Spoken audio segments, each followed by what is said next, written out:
the new economy, and that's how to sustain. And I think you do that by two new buzzwords: accountability and transparency. And I think we have to think about what that means. So what you folks learn about when you talk about measuring and equating and calculating the economics behind ideas, you actually have a skill set that I think is extremely relevant. In the car ride out here, newsflash was the first newsflash that I heard on 1010, driving in the car to here an hour ago, was that, guess what? The Dow Jones is going to take GM, they haven't done it yet, they're going to take GM off of the Dow Jones average. That's a newsflash? That's not a newsflash. What's more interesting, though, is how rating agencies and others missed the boat, how people didn't regulate, how people didn't watch some of the impending crisis that was upon us. Another newsflash was that the solar energy index was up. It outperformed for the 7th day in a row, and solar companies were doing well. And then I switched channels because I was stuck in traffic, and on Bloomberg News, there was an argument between economists about some things your professors teach you, about pricing strategies in the solar business. Some of those companies that make up the solar index are large companies who come out of, unfortunately, the old economy. They got lots of money, and they bought all kinds of things, and they haven't talked about demand, supply and demand, and pricing. So there's a lot of confusion that you get over it.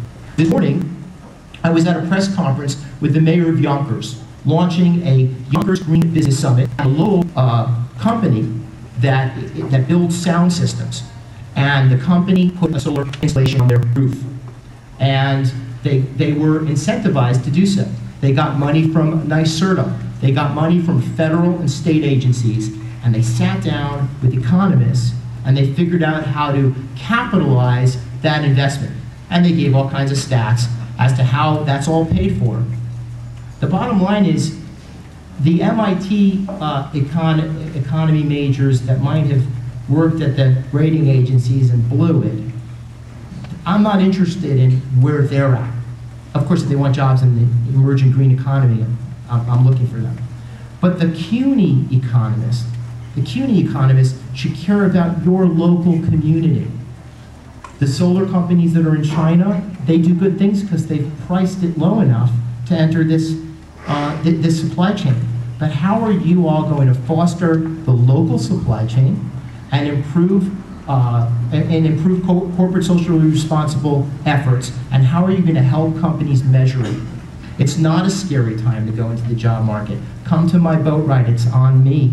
And meet companies who care, who ask different questions. I'll be honest with you, I'm going to tell you a real secret. I was turned down for a refi for one of my companies a week ago, but that's not surprising.